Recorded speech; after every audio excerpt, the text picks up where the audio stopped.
Pai do Senhor, irmãos, estamos dando início aqui na nossa segunda aula de Teontologia, a doutrina de Deus. Bem, irmãos, nós já estamos na segunda aula, né? Nós começamos, demos a introdução, falamos o que é teologia sistemática, né? Que é uma divisão da teologia que ela compartimenta os assuntos da Bíblia, né? Quando você quer estudar a Bíblia, você não vai ter lá na Bíblia separado assuntos só de Jesus, assuntos só de salvação, assuntos só do Espírito Santo, está tudo misturado. Então é necessário fazer um estudo separado de cada um desses assuntos. Geralmente se começa, né, a teologia sistemática com a doutrina das Escrituras, mas não tem problema, né? Mas começando por Deus é melhor ainda, né? A pessoa de Deus. Para a gente começar a falar de Deus, nós já falamos na aula passada algumas questões, né? Falamos sobre alguns pensamentos a respeito de Deus, pensamentos corretos, pensamentos incorretos, né? Existem mais pensamentos incorretos a respeito de Deus do que corretos, né?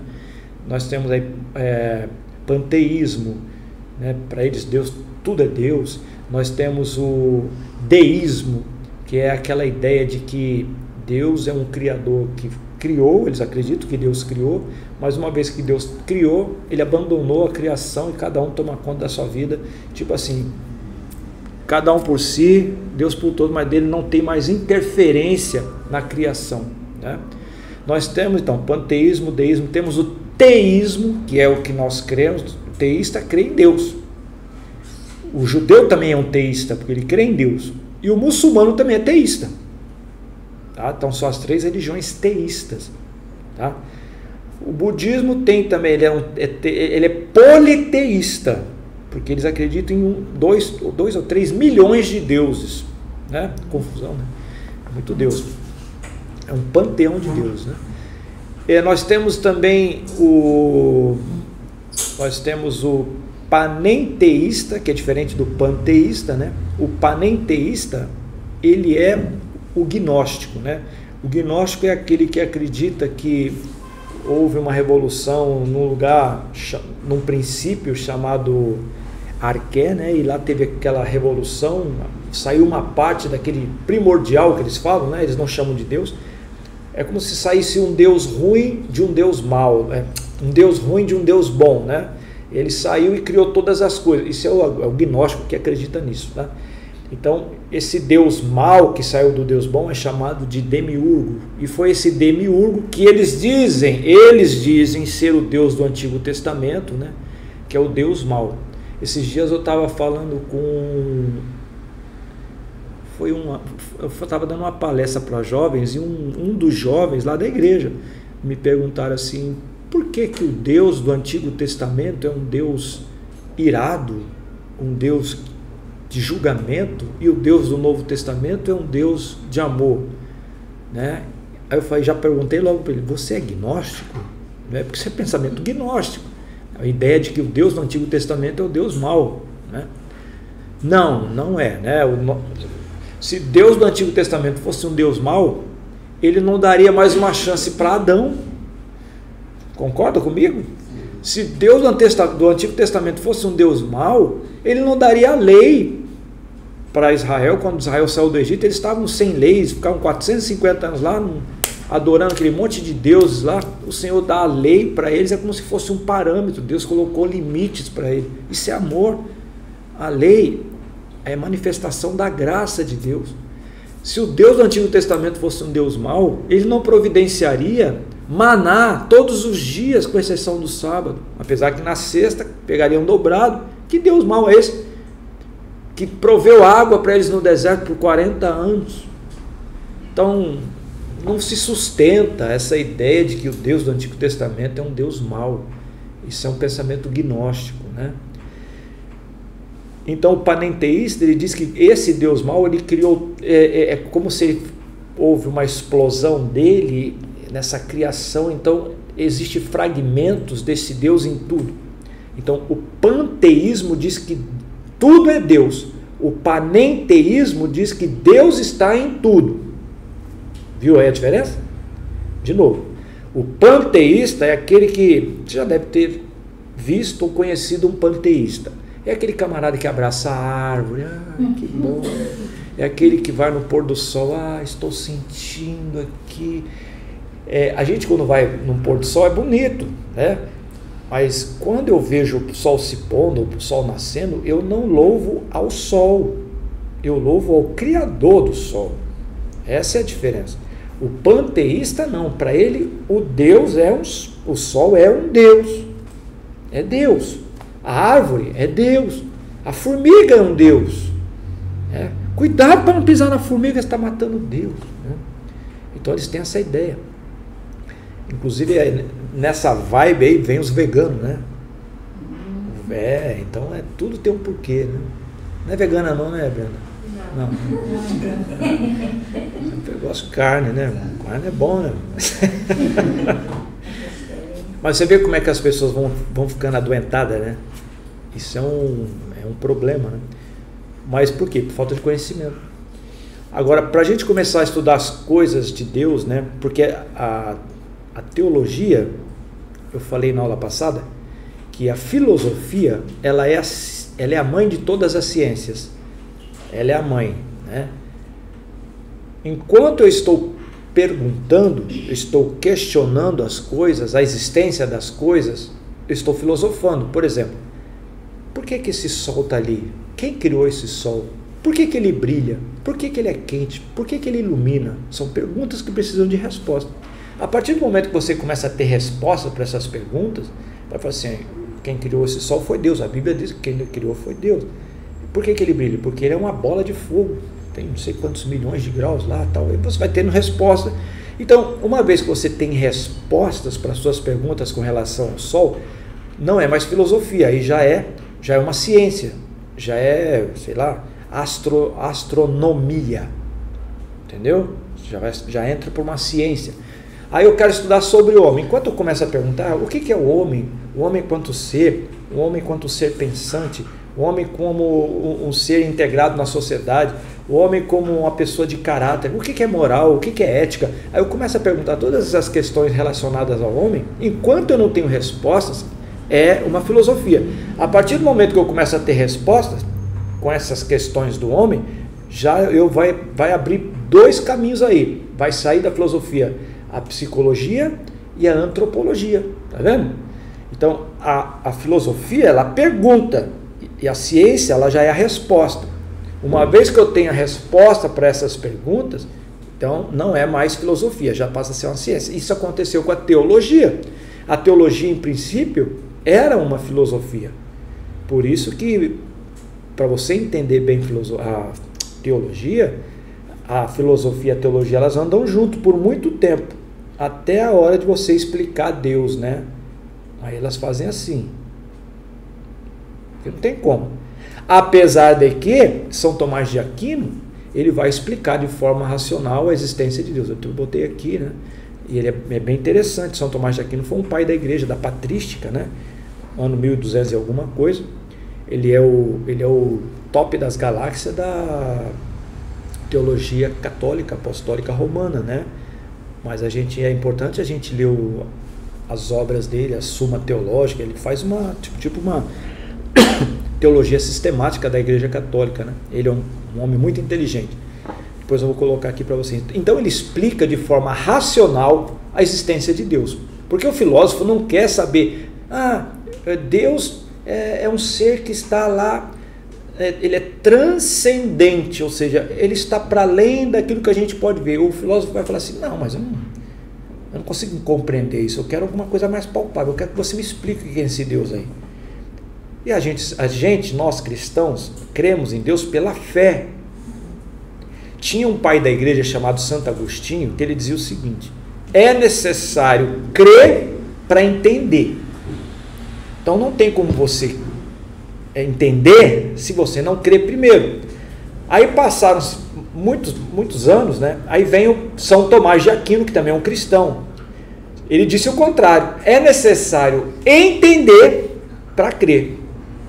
Por quê? Porque ele tinha respostas filosóficas para quem queria uma explicação racional de quem era Deus. Então, depois eu vou mandar essa apostila para vocês, né? Para que a gente comece a estudar as questões relacionadas a Deus, porque teologia não é o estudo de Deus. Ninguém estuda Deus. Porque para eu estudar Deus, eu tenho que pegar Deus, eu tenho que olhar Deus, pegar o microscópio, olhar quem é Ele. Não tem como fazer isso. Deus é Espírito. Então, a teologia, ela não estuda Deus. Isso é importante. Grave aí, teólogo. Teologia não é o estudo de Deus, mas é o estudo das coisas relacionadas a Deus. Viu a diferença? Então, o estudo do ser de Deus, quando a gente fala do ser, a filosofia tem uma matéria chamada ontologia. Ontologia, ela estuda os entes. O que são entes? Entes são seres. Ser, qualquer ser é um ente. Então, o nosso Deus, ele é um ser, né? Ele é um ser, ele é uma pessoa.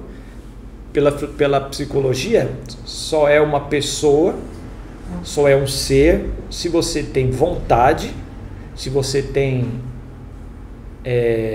emoções e se você tem vontade, emoções, são três. Raciocínio também? E razão, muito bem, verdade. É razão, emoção e razão, emoção e vontade. Ai meu Deus, de novo. Vontade? Vontade, né? Você tem que ter essas três coisas. Deus tem vontade? Tem, ele quer ou não quer. Deus, ele fica irado? Então ele tem emoção, né? E Deus se emociona, a gente pode entristecer o Espírito Santo de Deus, Deus pode se alegrar comigo, né? Deus, ele tem razão, Deus pensa, ele escolhe, ele tem vontade. Então ele é um ser, por isso que Deus está colocado na ontologia, porque ele é um ente, é um ente, a palavra é ente, tá? E-N-T-E, ente. E para estudar os entes existe a ontologia, tá bom? Então o estudo do ser de Deus, que é essa ontologia, né, de Deus aí, seria teontologia, que é Deus como um ente, né? Você precisa de duas pressuposições. Para eu começar a estudar essas coisas relacionadas a Deus, eu tenho que ter duas pressuposições que são básicas. Quais são? A primeira delas é eu acreditar que Deus existe. Se eu não acreditar que Deus existe, não tem como estudar as coisas de Deus. Um ateu não tem como estudar as coisas de Deus, porque ele não acredita em Deus. Agora, olha só como é difícil ser ateu, irmãos. Você tem que desacreditar que Deus existe. É mais complicado ser ateu do que ser crente. Já parou para pensar isso? Porque é patente. Como é que você vai explicar a criação de todas as coisas e você vai negar que alguém criou todas essas coisas? Não, eu não acredito que ele fez. Aí você vê todas as coisas criadas. Como é que você vai negar? Como é que você vai negar que Deus existe quando você olha teu corpo, a perfeição do funcionamento fisiológico do corpo? O cosmos, né? Os planetas, como é que eles estão em movimentos e não se chocam, né? 365 dias, você tem um ano, 24 horas lá, né?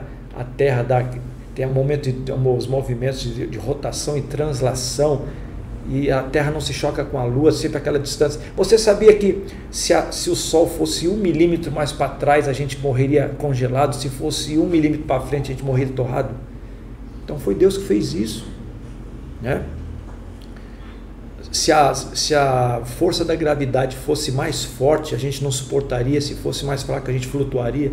Ela é exata, a quantidade exata de tração que nós temos, de atração. Aqueles astronautas que vão para o espaço, fez-se depois, porque foram os russos que ficaram mais tempo, né? Que eles ficaram no laboratório lá, os Soyuz, né? E eles ficaram quase um ano lá, parece.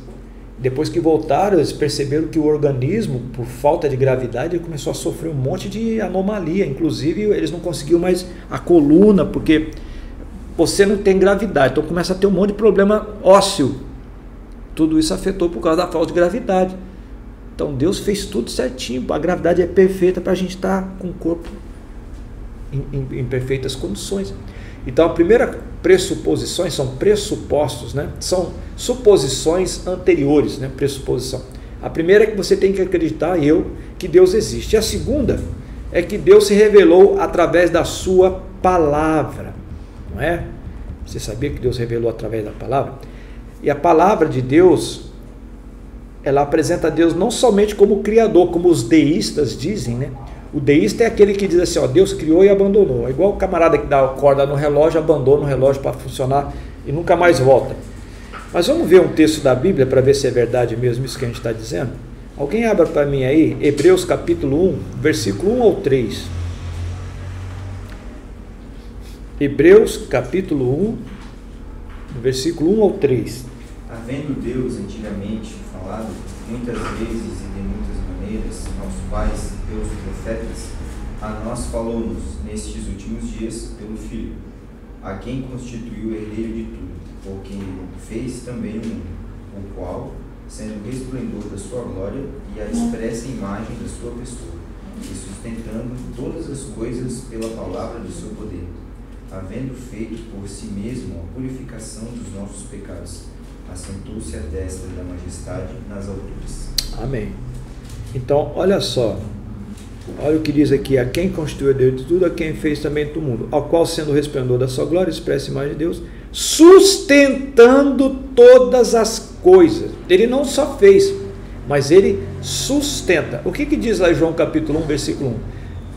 No princípio era o Verbo estava com Deus, o Verbo era Deus. Tudo foi feito por ele, e sem ele nada do que foi feito se fez. Então ele fez, e aqui o escritor de Hebreus vai dizer que ele não só fez, mas ele também sustenta. Sustenta em todos os sentidos possíveis, ok? Então, falamos que eu preciso crer em Deus, né? Deus, então, ele é revelado em todas as escrituras. Então, a palavra de Deus, havendo Deus antigamente falado pelos santos profetas, então Deus falou pelos profetas antigamente, agora para nós falou através de quem? Do seu Filho. Quem é o Filho? É Jesus. Ele é a palavra de Deus, é a palavra encarnada. Nós estamos tendo uma variedade de lições da Escola Bíblica Dominical, está falando sobre a divindade de Jesus. Essa semana agora vai falar sobre a união hipostática de Jesus, que é Jesus homem, né? É o Jesus encarnado, né? Homem-Deus, né? Essa vai ser a próxima matéria. Então, por que esse trimestre da Escola Bíblica Dominical, eles estão prendendo exatamente nessas questões sobre a divindade de Jesus e a trindade? Simplesmente porque as dezenas ou quase centenas de heresias que existiram desde os primeiros séculos da história da igreja cristã, elas estão fundamentadas em dois pontos básicos. Quais são? A divindade de Jesus e a trindade. As heresias todas, pode ver, elas estão, ou ela vai contra a trindade ou ela vai contra a divindade de Jesus. Um vai dizer que Jesus não é Deus, outro vai dizer que Jesus é uma criação especial de Deus, outra vai dizer que não existe trindade, é o mesmo Deus, é um só, uma vez ele aparece como Pai, outra hora aparece como Filho, outra hora aparece como Espírito Santo. Irmãos, é uma infinidade, né? Outra vai dizer que Jesus parece que é Deus, mas não é. Outro vai dizer que ele tinha uma vontade só, que é o monotelismo, que é da lição agora, né? Vai ter a outra falsa doutrina, que é a mariolatria, e também a quenose, né? Que é a quenose, que é a doutrina do esvaziamento lá. Sim, Jesus se esvaziou, mas ele nunca deixou de ser Deus, isso que a gente tem que entender. Ele se esvaziou, mas ele simplesmente não quis usurpar ser como Deus. Mas você pode ver que em alguns momentos Jesus tinha atitudes de Deus, porque ele perdoou o pecado. O homem não pode perdoar pecado. Algumas vezes ele mesmo falou assim, Felipe, Senhor, mostra-nos o Pai. Ele falou assim, estou aqui. Não crê que eu estou aqui, que o Pai está em mim? Quem vê a mim vê o Pai, porque eu estou no Pai, o Pai está em mim. Isso é coisa de Deus, né? Quando foram prendê-los, é só João que relata isso, né? Quando perguntaram, és tu o Cristo? Ele disse, eu sou.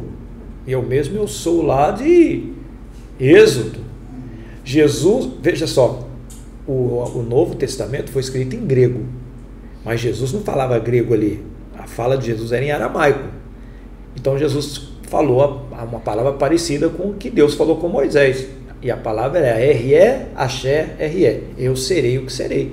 Quando Jesus foram prender Jesus respondeu em hebraico, aramaico, bem parecido, né? Ele falou do mesmo jeito, né? R-E, Axé, R-E, eu sou. Aí os camaradas, o que aconteceu? Eles caíram por terra. Já pensou ouvir? Eu sou. Né? Não aguentaram, né? Então Jesus, ele é a revelação de Deus, através da palavra. Então, antigamente falou pelos profetas e atualmente fala conosco através da sua palavra. Sem dúvidas, Deus é revelado em toda a Escritura, seja por palavra ou por atos, né? O salmista diz que os céus proclamam a glória de Deus e o firmamento anuncia as obras das suas mãos.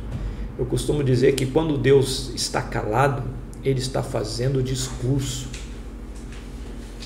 Se você não acredita que Deus fala, vai uma noite estrelada, assim, dá uma olhadinha para cima, faz igual Abraão. Abraão, você pode contar as estrelas aí?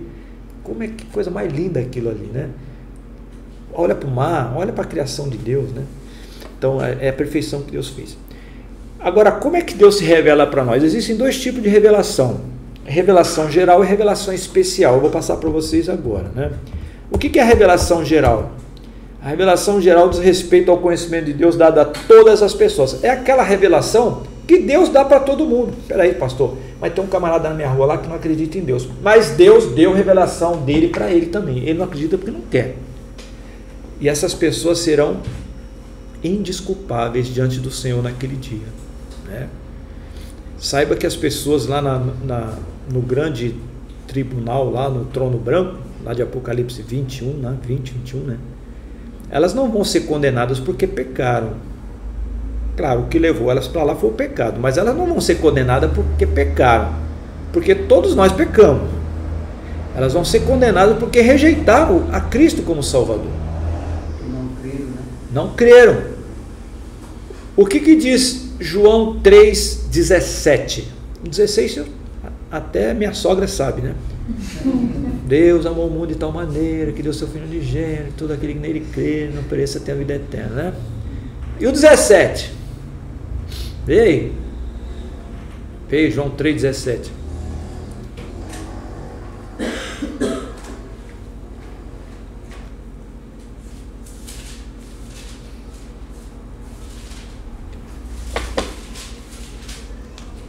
João 3,17.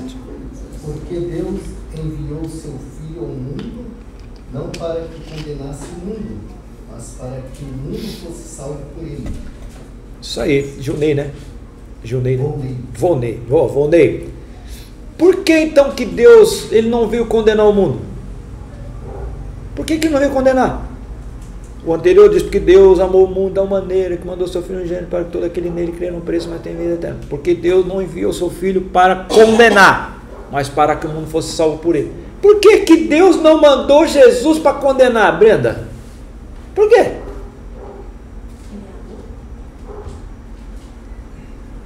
Mas tem um motivo. Não, o amor dele foi porque mandou Jesus, né? Mas por que Jesus não veio dizer assim, vocês estão tudo condenados? Por que ele não falou isso? Por que Jesus não veio me condenar, não veio condenar a gente?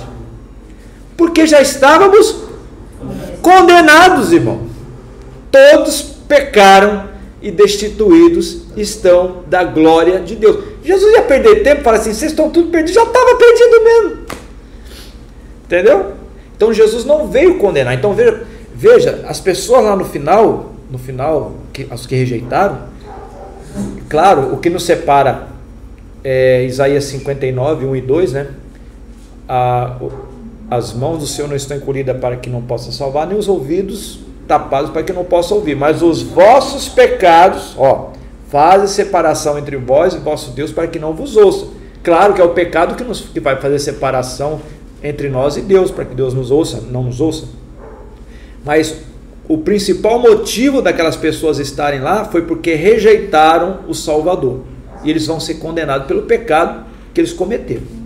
Porque se eles aceitassem o sacrifício de Jesus, Jesus tomou sobre si todas as nossas maldades, assim como se fazia na época da lei, não é? Na época da lei o camarada levava aquele cabritinho, lembra o cabritinho? Ou cordeirinho, né, para ser morto.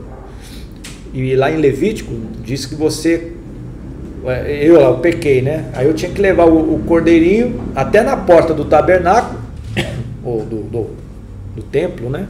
Não podia entrar. Eu deixava na porta ali, confessava o meu pecado na cabeça do bichinho.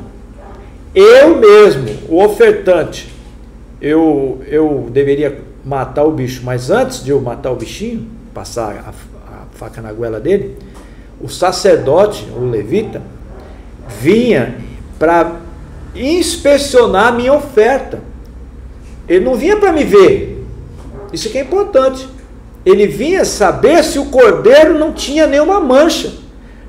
Aí vamos supor lá que no dia que eu levei o cordeirinho, ele está lá olhando o bicho lá, eu falei assim, mas quem pecou fui eu. Ele falou assim, não quero nem saber de você, quem vai morrer é ele aqui, eu tenho que ver é ele. Você está um desgraçado mesmo, amanhã você vai estar aqui trazendo outro, eu quero ver esse aqui. Então olha só, era assim que funcionava ali.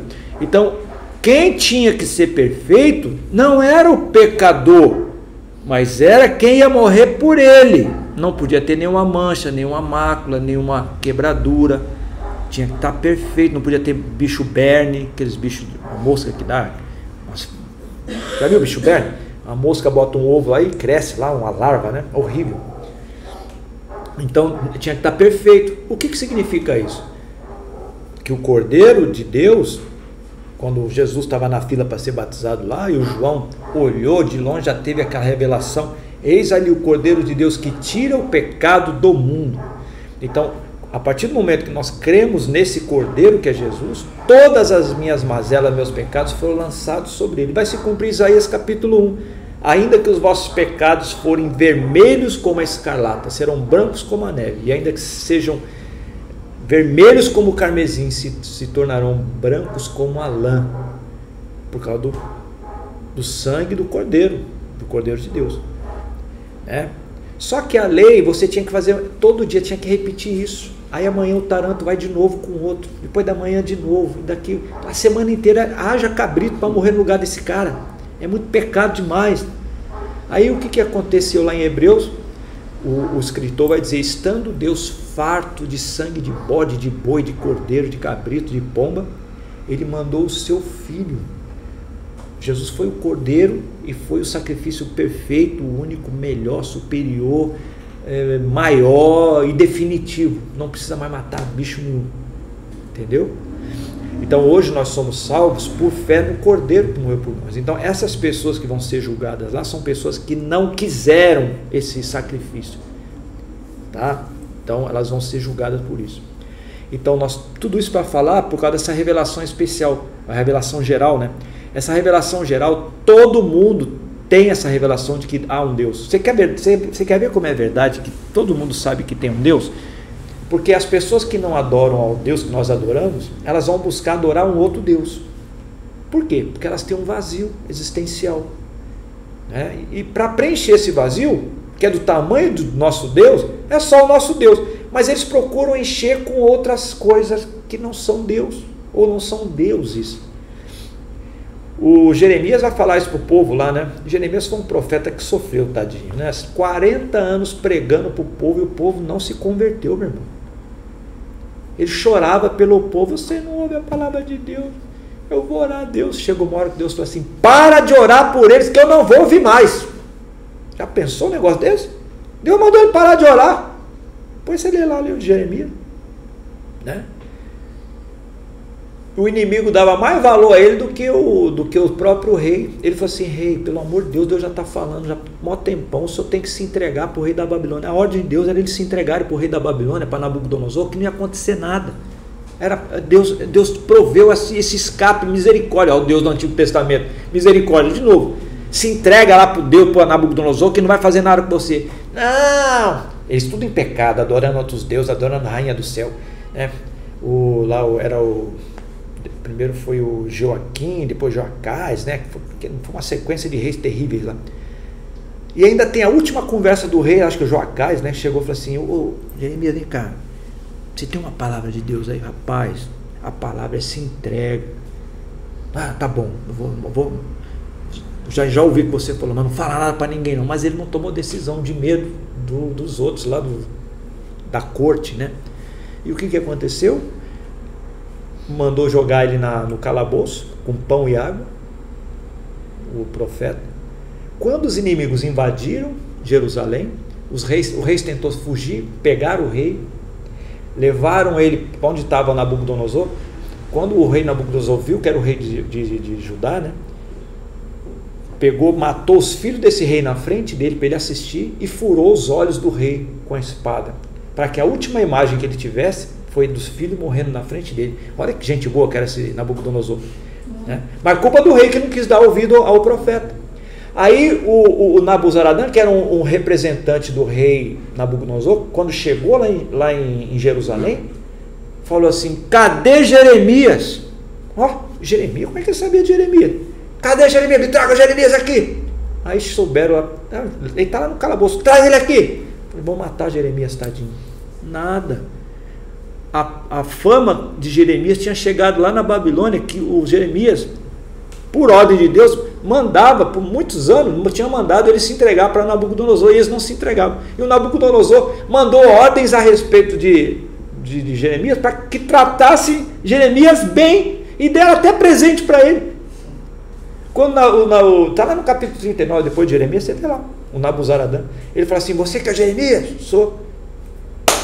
Gente boa, o rei lá gosta de você, rapaz, tua fama lá é grande, hein? Sabe por que está acontecendo? Ele ainda fala isso. Sabe por que está acontecendo isso aqui tudo?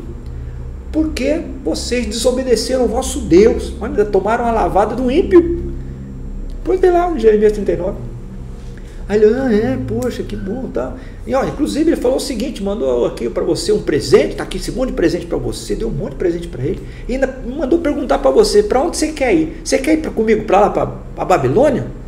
Vamos lá tem shopping, tem tudo. Aí ele sabe o que ele escolheu ir? Escolheu ir para o cativeiro junto com o povo. Ele foi para o Egito. Aí ele falou assim: vai para onde você quiser, vai na sua paz, mas ninguém vai mexer com você. Veja só, o ímpio deu mais valor ao profeta do que a seu próprio povo. Então veja, mesmo essas pessoas que não buscam a Deus, eles vão buscar outros deuses, porque eles têm um vazio existencial dentro de si, né? Todas as pessoas possuem uma intuição íntima de que Deus existe. Então você pode ver a pessoa que mais simples, até do interior, que não tem uma intimidade assim com Deus, né? É passado de pai para filho, que ela já tem uma ideia, até alguns costumes até judaico, né? No Brasil tem muito costume judaico. Por exemplo, quando o filho vai sair de casa, a bênção, pai, Deus te abençoe. Isso é costume judaico. Quando o menino chega em casa, filha, né? Benção, mãe, Deus te abençoe, minha filha. Isso é costume judaico. Isso mostra que nós temos na nossa cultura resquícios da cultura judaica, né? Principalmente no Nordeste do Brasil. No Nordeste tem muito, mas muito judeu mesmo. Tem um livro que chama Os Judeus que Construíram o Brasil. Muito bom esse livro. Lá você vai ver as histórias dos judeus aqui no Brasil, né? Alguém pode ler para mim Romanos 2,15? Nós vamos ver, Deus plantou, né, esse conhecimento acerca de si mesmo na alma de todos os homens por meio das suas consciências. Mesmo que o homem não fale de Deus, mas ele tem uma consciência, ele sabe o que é certo e o que é errado. Romanos 2,15. Demonstrando que o que a lei exige está escrito no coração deles, tendo ainda o testemunho da sua consciência e dos seus pensamentos, que ora os acusam, ora os defendem.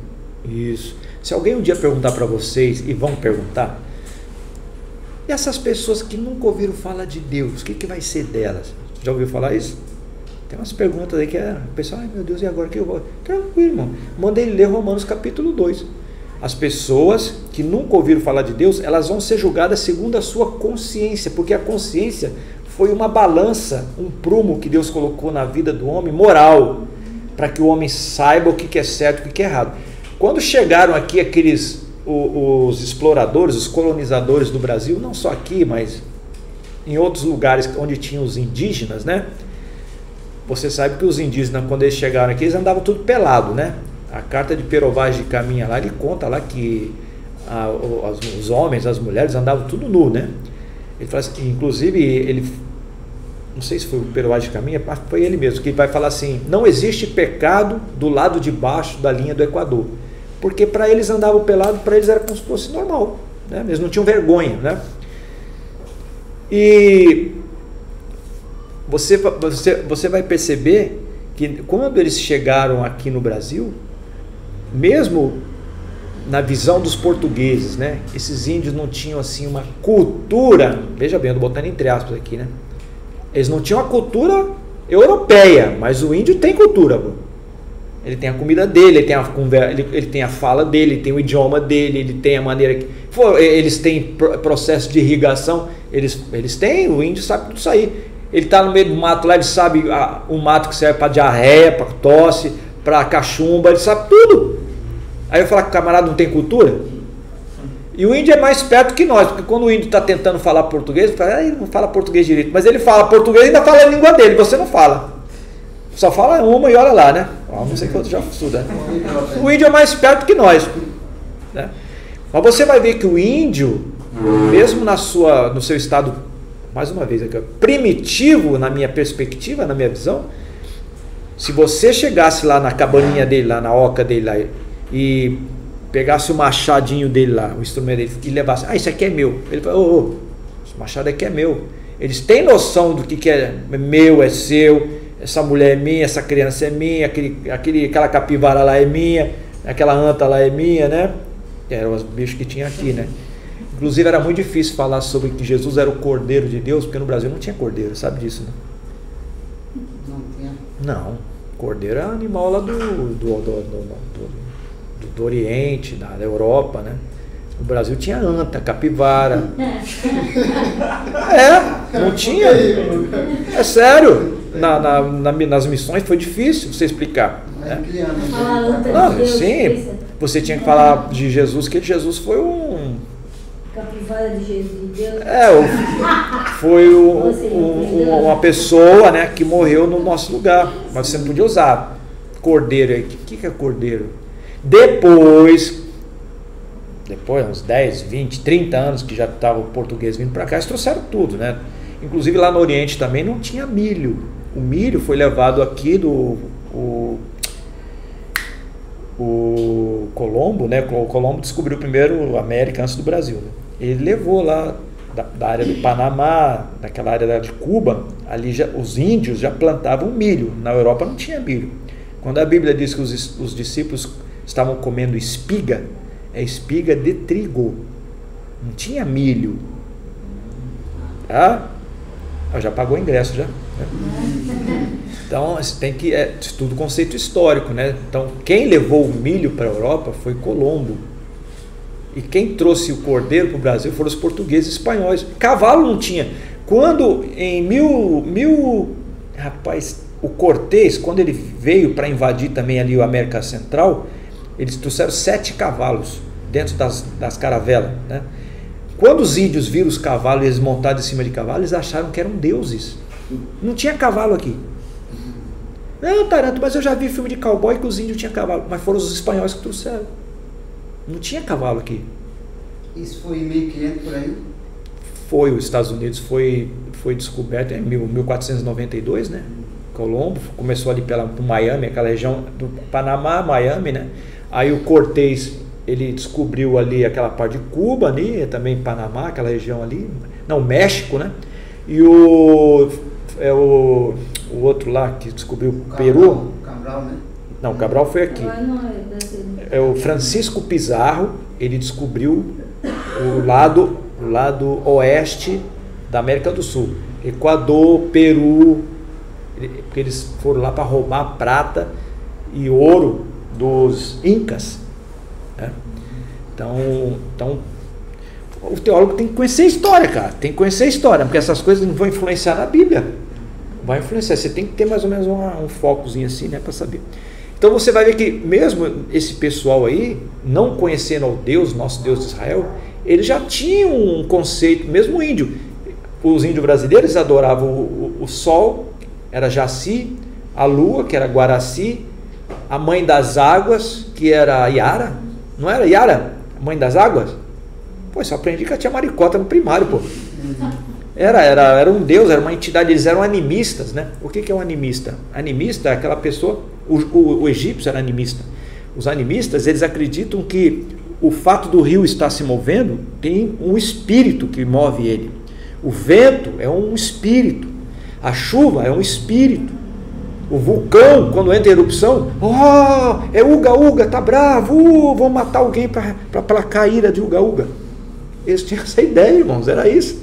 Eles associavam os fenômenos da natureza com deuses.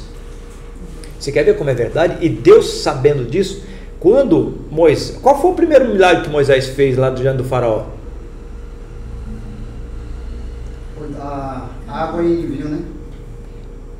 Água e sangue. Água, sim. Água e sangue ali, né? Água em vinho não, peraí. Não, em vinho foi Jesus, eu lembrei de Jesus. Água e sangue. Lá do Água e casamento. sangue. Agora vamos lá. Quem foi que pegou o bastão e a Bíblia diz que ele não tocou, ele feriu. Ele feriu. Quem foi? Não foi Moisés. Feriu. Foi Arão, pô. Não foi Moisés. Feriu a rocha. Não. Ah, o mar vermelho, né? Quem feriu a rocha foi Moisés. Quem feriu as águas do rio Nilo foi Arão. Depois você lê lá. Cuidado, vai falar de público, não foi Moisés. Se você estiver pregando lá e falar, e Moisés feriu, foi Arão, irmão. Foi Moisés, não, né? Foi Arão. Foi as águas do mar vermelho. Mas a questão não é essa daí. A questão é a seguinte, que a Bíblia diz que ele não tocou, ele feriu. Você fere para fazer o quê? Para matar. Porque quando Moisés nasceu, ele foi colocado nas águas, não foi? Na cestinha. Aí a Miriam foi acompanhando, ela sabia que ia dar na praia lá, e a filha do faraó estava tomando banho, ela ficou lá, né? Aí quando a menina pegou lá, olha a criança, ela falou assim, olha mãe, que bonito esse menininho, acho que é hebreu. Ah, eu sei uma moça que pode cuidar para a senhora, a própria mãe dela, né? Ah, então você leva lá, tal. Vou botar o nome nele. Quem botou o nome de Moisés não foi a mãe de Moisés. Ele não tinha nome ali. Correto? Quem foi que botou o nome nele? Foi a filha do faraó. Ela falou assim, o nome dele será Nemozis. Na nossa Bíblia está Moshe, em hebraico, né? Que é um nome é um nome egípcio. Mas o nome dele era Nemozis. E ela vai dizer, porque das águas foi tirado. Das águas foi tirado. É ou não é? O tempo passa. Agora Moisés, 80 anos, vai lá. Chegou, vai lá, o Senhor falou, vai lá e... Porque Moisés, quem falava era Arão. Você lembra? Moisés falou que tinha boca dura. O Arão é que era o camarada interlocutor. Deus falava com Moisés, eu não sei se ele era gago, né? E Deus falava com Moisés, Moisés falava com Arão e Arão falava com o faraó. Era assim que funcionava.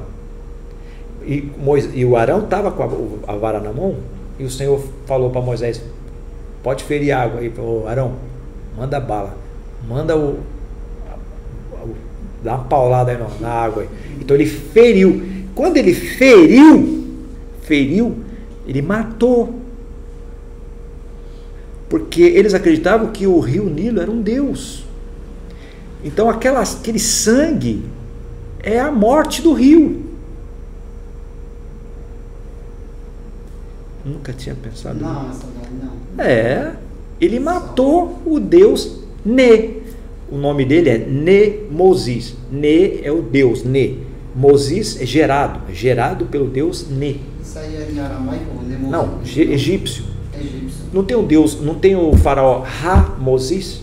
Ó, Nemozis, Ramozis, que é o Ramsés. Ra é a maior divindade do Egito. É o deus Sol. O Ramsés significa gerado pelo deus Ra.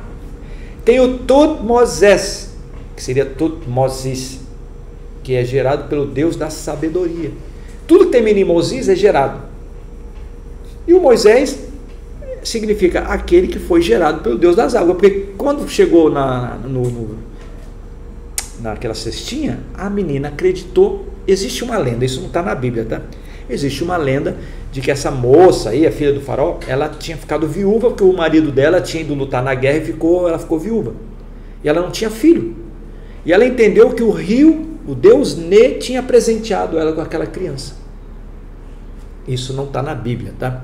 Isso é uma lenda que tem aí. Mas pode ser. Tanto é que... isso é uma curiosidade, tá? Você vai pregar isso na Bíblia. Irmão, isso é uma curiosidade, você pode falar no estudo.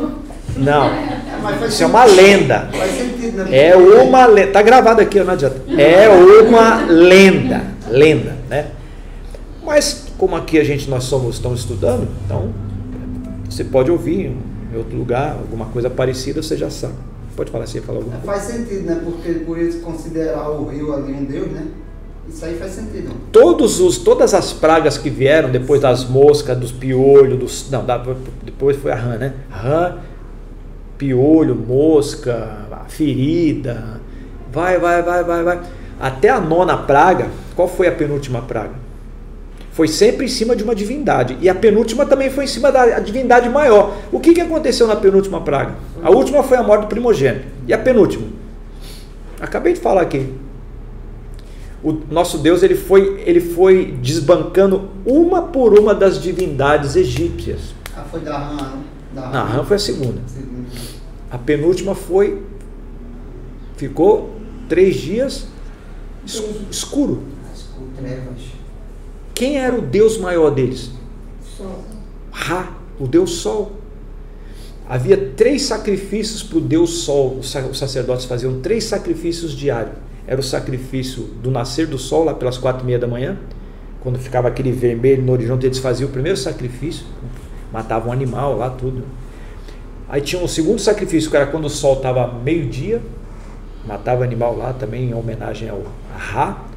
E tinha um terceiro sacrifício, quando o sol estava se pondo, que eles matavam animais. Agora você imagine, 3 dias, eles não tinham relógio, né? Se tivesse, mas já não era para ter nascido esse sol? 3 dias ficou sem sol. Aí a Bíblia vai dizer que houve trevas no Egito por 3 dias, mas em Gósen, onde estava Israel, tinha sol não. Sol. Tinha luz. Luz. Para ter luz não precisa de sol. Os egípcios, eles acendiam a luz, apagava, né? Não ficava acesa. Oi? O povo lá de Israel tinha luz. Tinha luz.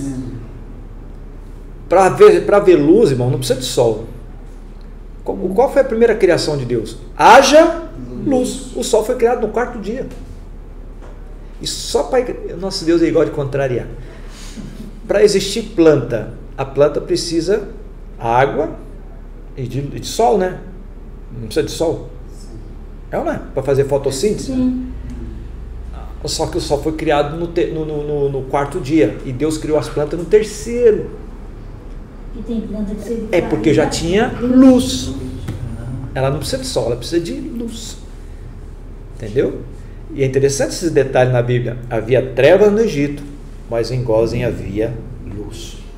Há trevas no mundo, mas na casa do Senhor há luz. A filosofia usa muito essa questão de luz e treva para falar de pessoas que têm entendimento e que não têm. Jesus mesmo usou isso. Ele nos chamou de filhos da luz, filhos do dia.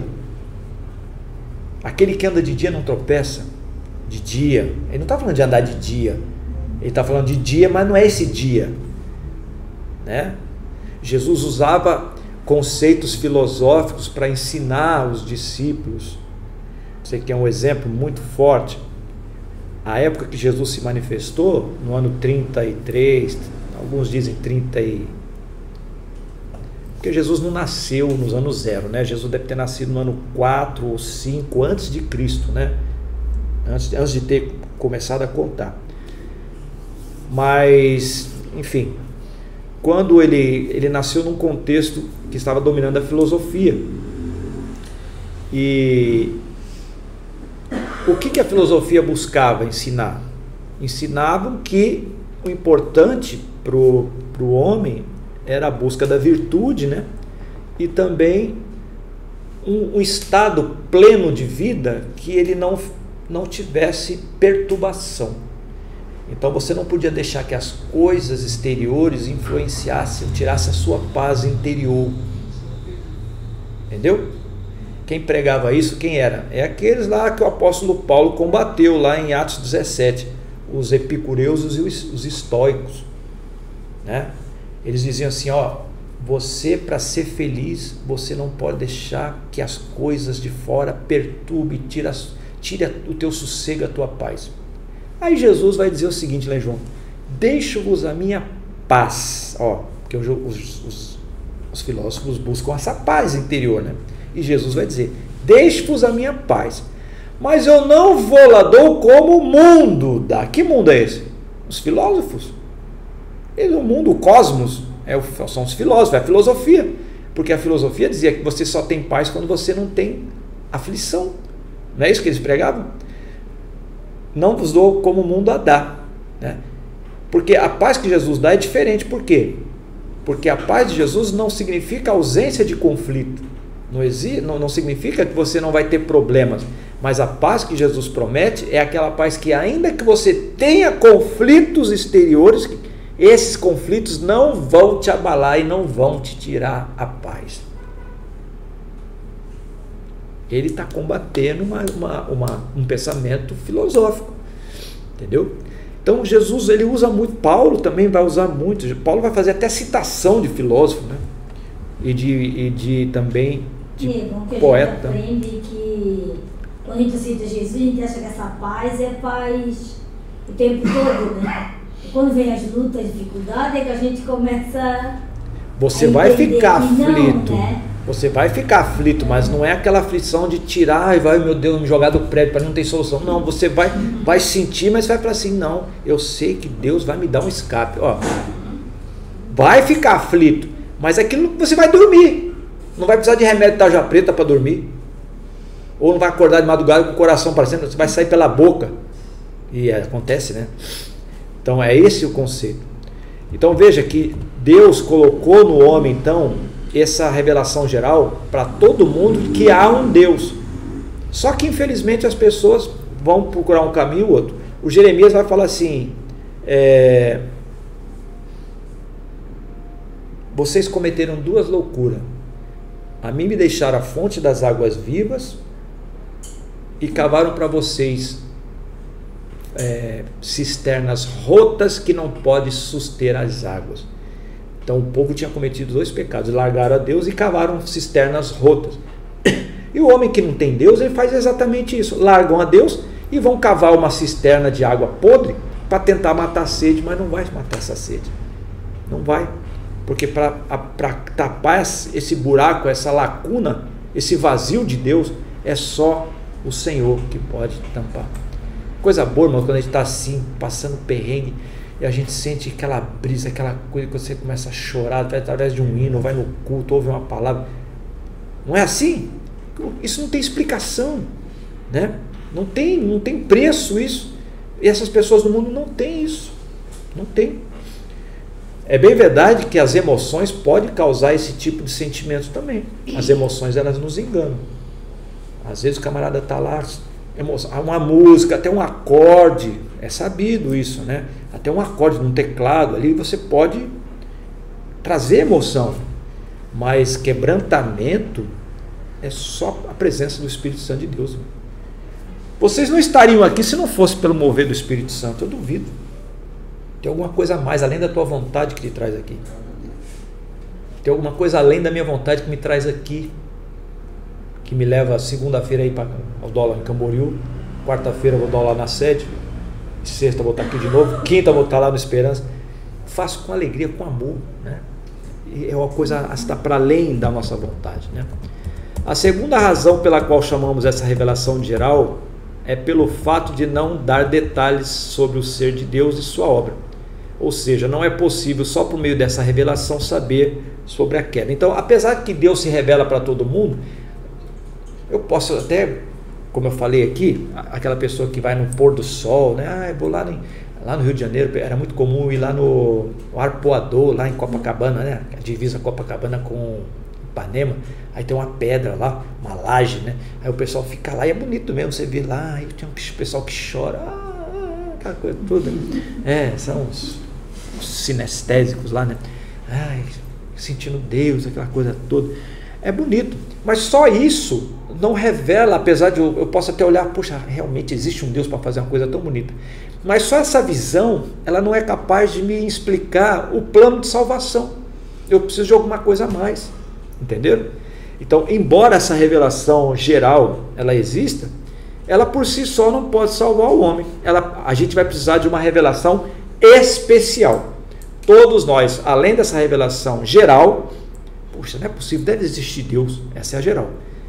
Aí eu falo assim, se Deus existe, eu preciso de saber mais. Aí agora você está querendo uma revelação especial, aquele desejo de conhecer mais de Deus. Aí vai dizer o seguinte: o que é uma revelação especial?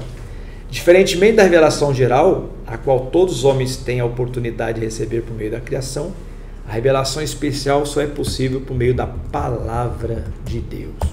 Então é só a palavra de Deus que pode trazer essa revelação especial, né? Então vamos ver alguns versículos aí. Cristo, então, ele é a suprema revelação de Deus, ele é a palavra de Deus encarnada, de modo que cremos que toda a palavra de Cristo registrada nas Escrituras é a própria palavra de Deus. Toda mensagem bíblica se traduz na pessoa de Cristo.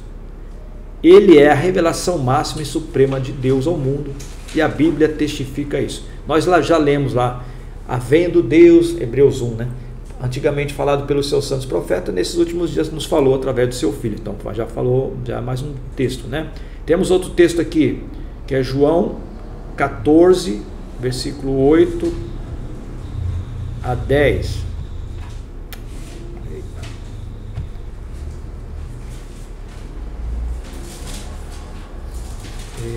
Quer abrir? O que diz lá? Disse-lhe Filipe: Senhor, mostra-nos o Pai, isso nos basta. Disse-lhe Jesus: estou há tanto tempo convosco que não me tendes conhecido, Filipe? Quem me vê a mim, vê o Pai. E como dizes tu, mostra-nos o Pai? Não crês tu que eu estou no Pai e que o Pai está em mim? As minhas palavras que eu vos digo, não as digo de mim mesmo, mas o Pai que está em mim é quem faz as obras, né? Aí ele vai dizer depois mais para frente: crê pelo menos pelas obras que eu faço, né? Outro texto, Lucas capítulo, deixa eu ver qual capítulo aqui, Lucas capítulo 4, versículos 16 ao 20, 16, Lucas 4, 16.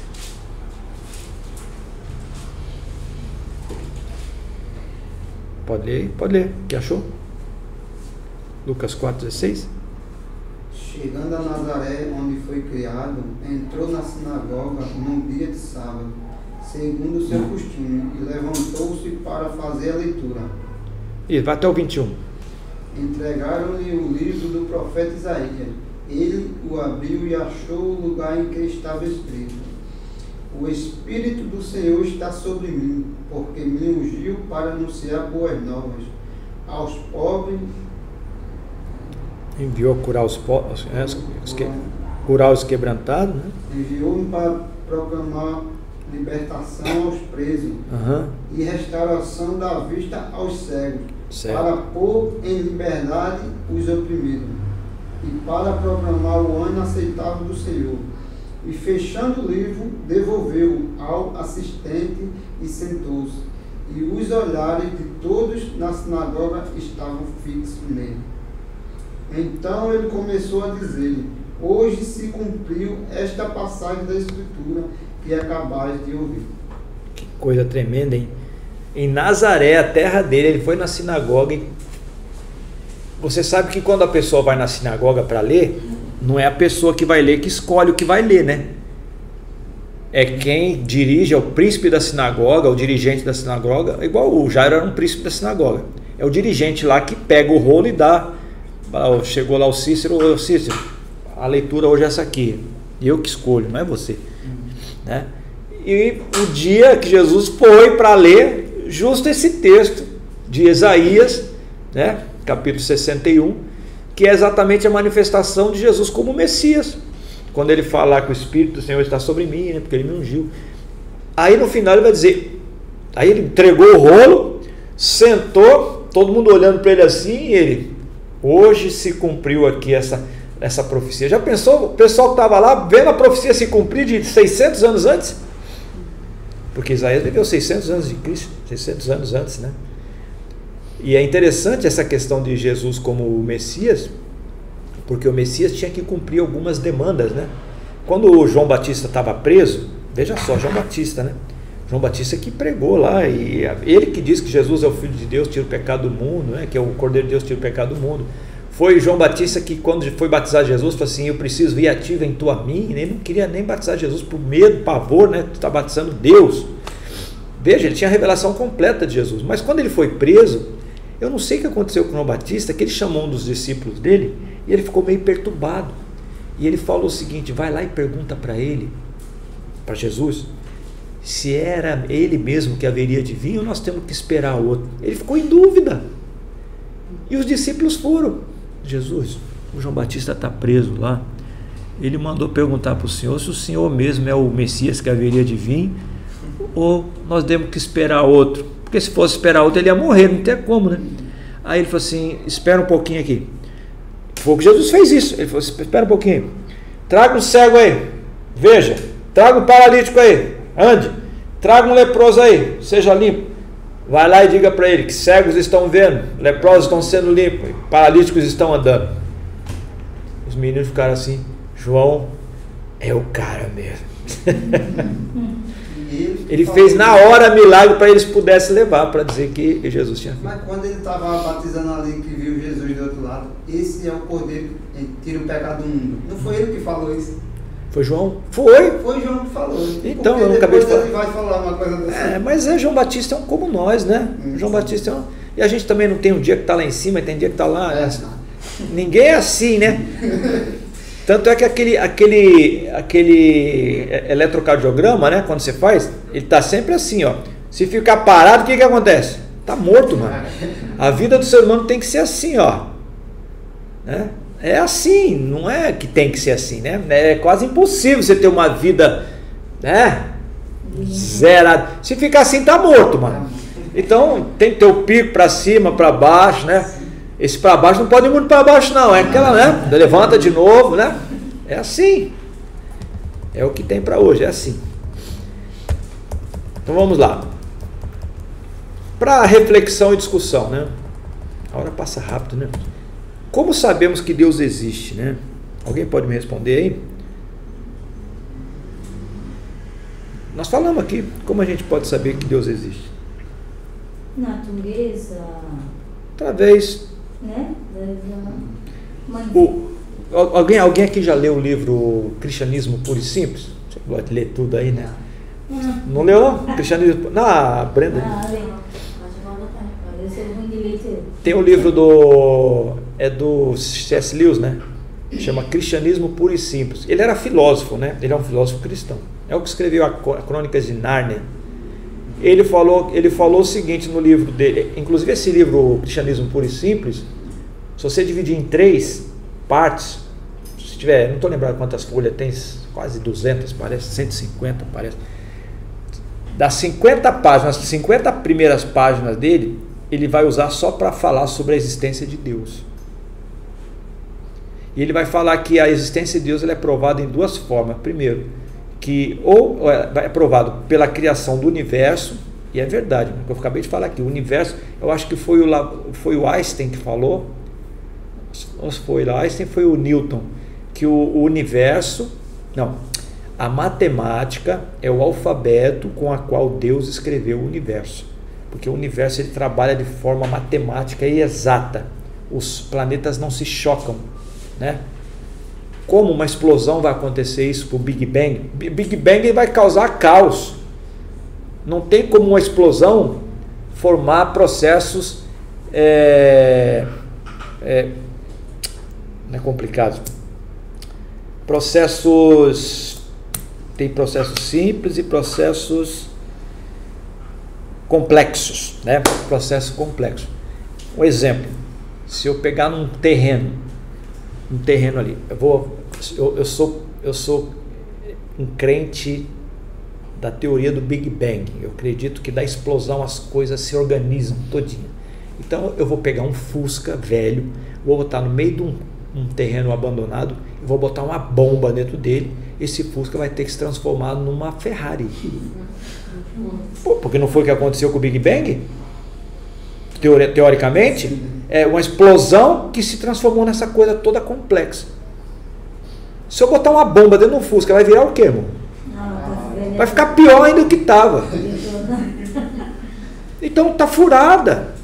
Processos processos simples nunca vão dar origem a processos complexos. O contrário é verdadeiro. Se você pegar uma Ferrari e botar uma bomba dentro dela e explodir, ela vai virar um monte de caco, vai virar processo simples, vai virar pecinha, plástico, ferro. Entendeu? O Big Bang é uma furada. O problema é que alguns cientistas cristãos vão defender que a ciência, essas falsas ciências aí, os camaradas são capazes até de morrer e matar por causa dela. Então essa ciência falsa, ela se torna uma religião para eles. Ela se torna uma religião. Bom, vamos longe aí, recentemente, essa questão aí da Covid aí. Um monte de besteira que ensinaram aí. Essas próprias vacinas que fizeram aí. Agora a AstraZeneca já está dizendo aí que tem um monte de complicação que essa vacina pode trazer. Um monte de gente morrendo com embolia, porque a própria vacina está causando isso. Isso é coisa que está saindo por aí. E outras coisas mais, né? Então, a gente sabe que Deus existe através do que a gente vê, através da presença do Espírito Santo de Deus na nossa vida, através da moral também, né? Moral. Existem algumas coisas que Deus, como Deus, Ele não vai compartilhar conosco nunca. São atributos exclusivos de Deus. Alguém pode me ajudar? Quais são os atributos exclusivos de Deus? Onisciência, presença. Olha aí, o que é onisciência? Deus sabe tudo. Eu não sei tudo. Onipresença, Deus está em todo lugar. Onipotência, Deus pode tudo. Soberania, Deus faz o que Ele quer. Justo juiz, só Deus é. Agora tem coisas que Ele compartilha com a gente. O que Ele compartilha com a gente? Senso de justiça, amor, aqui mais, compaixão. Eu posso ter compaixão, são coisas boas que Deus compartilha. Né? Perdão, outras coisas mais, se for lembrando, vai falando aí. Agora tem coisa que Deus não vai compartilhar comigo. Então tem os atributos comunicáveis, são esses que ele compartilha conosco. E a moral, né? A moral, o senso moral é algo compartilhado de Deus conosco. E eu sei o que é certo e o que é errado. Acabei de falar aqui dos índios, né? O índio não conhece Deus, não conhece Bíblia, mas o índio tem noção do que é certo e errado. Então ele tem o seu senso de moralidade. Quando eu falo de moralidade, é senso do que é bom, o que é ruim, do que é justo, o que é injusto, o que é certo, o que é errado. Quando eu entro num processo de suspensão da razão, aconteceu isso e surgiu um movimento filosófico a partir disso. O Alexandre o Grande, quando ele começou as conquistas dele, você sabe que o Alexandre o Grande foi um grande conquistador. Com 30 anos, esse rapaz, ele já tinha conquistado até a Índia, da Europa até a Índia, meu irmão. Nem Salomão conseguiu isso. O maior império até hoje foi ele, né? O que aconteceu? Ele tinha um cronista, um camarada que escrevia alguma coisa das viagens. Sempre tem alguém que escreve, faz relatório da viagem. Um camarada que se chamava Pirro de Elis, é o nome dele, né? Pirro de Elis. E esse camarada, quando chegou na Índia, ele começou a ver que as coisas que se faziam na Índia se chocavam com a cultura da Grécia, ou da Macedônia, né? Porque o Alexandre, a gente chama ele de Macedônio, porque ele era da região da Croácia hoje lá, né? Mas antigamente era tudo um bloco praticamente, né? Onde hoje é Turquia ali, Croácia e Grécia, né? Hoje ainda tem Macedônia, né? Tem Macedônia na parte da Grécia e Macedônia mesmo.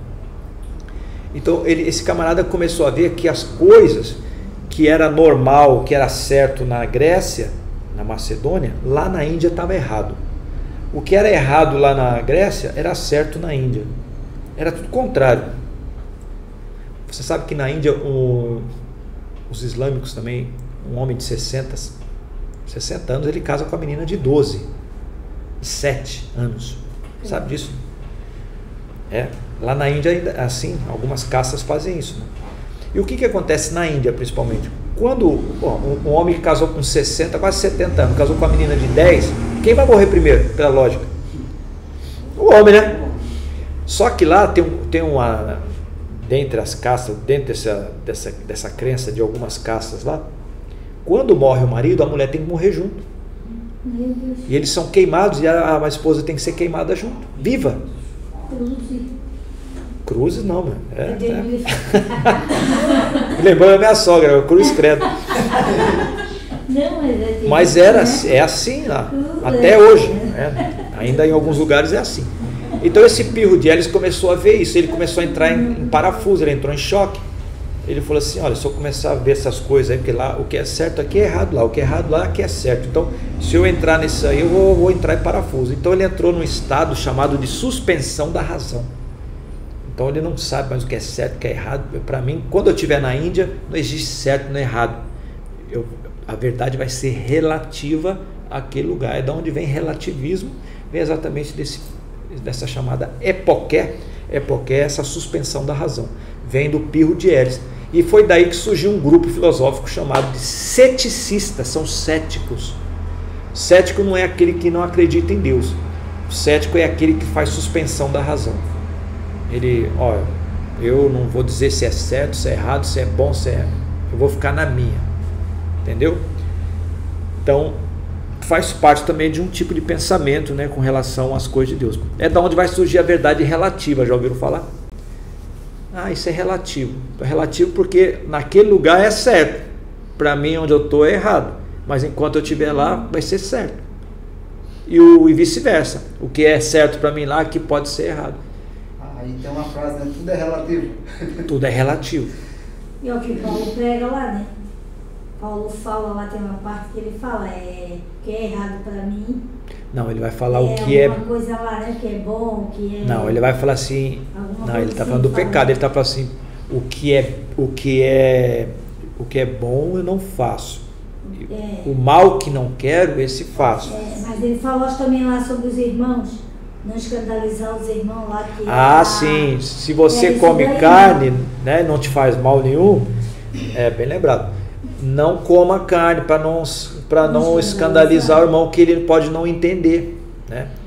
Porque para ele ainda ele não entende, não chegou naquele entendimento, mas daqui a pouco ele vai chegar ao entendimento e vai poder comer. Eu congreguei com uma certa pessoa, uma certa vez, meu irmão, que eles eram de uma igreja que as irmãs não podiam usar vermelho nem tomar Coca-Cola.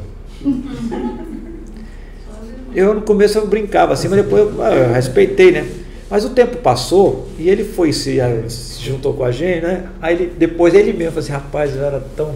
Já pensou, eu não tomava Coca, essa coisa tão boa. Coca não faz bem para ninguém, né? Mas por causa de imposição, onde ele estava lá, você vê, cada besteira, né? Mas é isso aí. Então, irmãos, a existência de Deus na Escritura. A Bíblia vai dizer que Deus existe, né? A Bíblia se propõe tão somente a afirmar um fato, Deus existe. A Bíblia não se preocupa em dizer de onde Deus veio, qual o nome da mãe dele, da avó. Deus não tem mãe, não tem vó.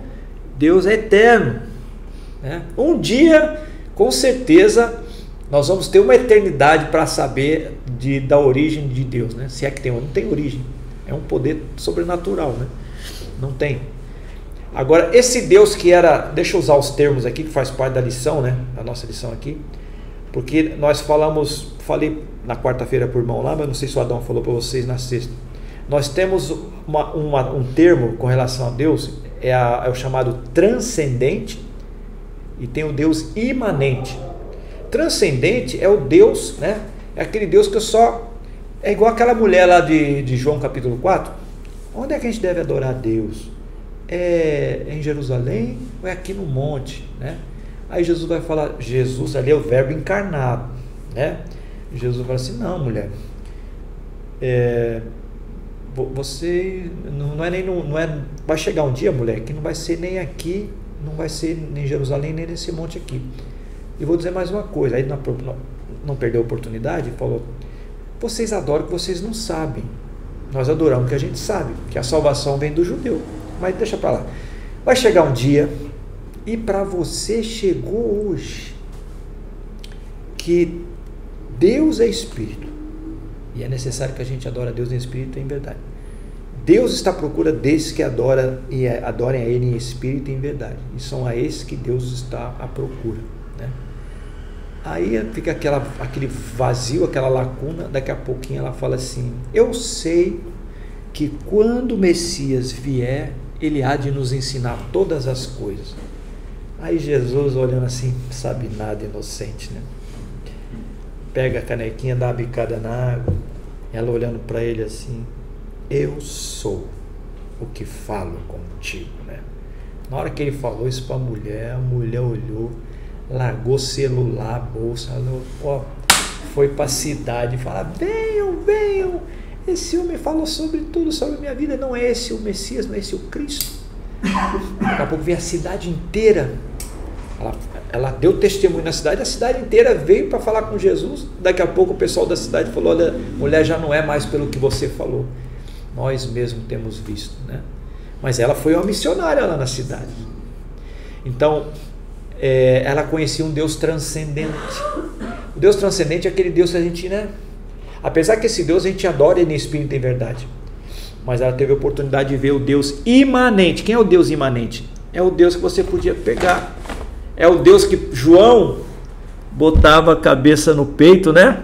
E ouvia o coração de Deus bater. Você parou para pensar isso? Jesus tinha coração, né? Ele era homem, pô. Jesus não é um homem que se fez Deus, tá? Jesus é Deus que se fez homem, é diferente. É lição da agora de domingo. Se não entender bem, você não vai entender a lição de domingo. Jesus não é um homem que se fez Deus. Jesus é o Deus, não é um Deus, é o Deus que se fez homem, que se fez carne. É o verbo que encarnou, se fez carne. Tá bom? Só para a gente finalizar, andar mais um pouquinho aqui. Existem alguns argumentos racionais da existência de Deus, né? Nós temos o argumento ontológico. Eu vou passar esse texto aqui para vocês, tá? É um acréscimo a esse livro aqui. O livro é muito bom, mas aqui tudo que está aqui está no livro mais resumido. O argumento ontológico, eu estou passando para vocês aqui agora, o argumento ontológico, né? Parte da necessidade da existência de um Deus perfeito, maior do que qualquer coisa que se possa imaginar. Então, para que exista toda essa sincronia, essa perfeição da criação, só uma mente perfeita. Você já percebeu que na natureza não tem nada quadrado? Não, pastor, eu já vi uma pedra quadrada. Aquilo ali foi deslocamento de rocha que teve, ficou quadrado, com ponta. Mas na natureza tudo é redondo, irmão. Tudo é, né? Até quando é muito quadrado é meio feio, né? As minhas filhas falavam agora igual o Bob Esponja, que atrás é reto, né? Eu já sou meio fora do padrão. Mas aí quando lá em Gênesis fala que a Raquel, ela era bonita, porque ela tinha duas filhas, o Labão, né? Tinha a Leia e a Raquel. Aí diz lá, a Leia tinha os olhos baços. Aí eu fui ver que ela olho baço, ela tinha problema nos olhos. Tem uma Bíblia católica que diz que ela tinha remela nos olhos, ela tinha doença no olho. Eu já vi um comentário judaico que dizia que ela era vesga, a Leia, ela era assim, né? Mas a Bíblia católica dizia que ela tinha pus nos olhos, ela tinha uma doença que não sarava nunca, a Leia, né? Aí quando fala da Raquel, ela era bonita de rosto e de porte. Então, ela não era quadrada, ela era assim, igual um violão, né? Tudo redondo, né? Aí eu lembrei. Mas, para que exista essa, inclusive é chamada de fator Fibonacci, né? Fator Fibonacci. Depois você bota na internet, você vai ver que tudo é redondo. A concha do mar ela é redonda, a onda do mar é redonda, a constelação ela é tipo um círculo, o sol é redondo, a lua é redonda, tudo tem forma arredondada, né? É um mistério, né? Mas é assim. Mas na pregação não é para dizer que não, é quadrada e Raquel era redonda, não. Não, faz favor, né? Não, mas você pode dizer que essa versão que eu estou falando, eu tenho uma mensagem, né? A minha mensagem como é que é? É Ruth. Como é que é, rapaz? Acho que não é a esposa vesga de Jacó. A esposa vesga de Jacó. A mensagem é boa, é legal. Aí tem o argumento moral, né, que é a parte do pressuposto da existência de um legislador supremo e da existência de uma lei moral do universo. Argumento teleológico, é que eu vou finalizar, parte do pressuposto de que se há uma harmonia, ordem e planejamento no universo, isso prova que existe um propósito inteligente no universo e, consequentemente, um ser inteligente que o estabeleceu e esse ser é Deus. Para que haja toda essa harmonia, irmãos, que eu falei para vocês aqui, só pode ter uma mente inteligente por trás disso, e essa mente é Deus. Tudo foi feito por Ele, e sem Ele, Cristo, né, nada do que foi feito se fez. Amém? Então eu vou terminar essa aula aqui, é a nossa segunda aula, e a semana que vem a gente volta. Paz do Senhor.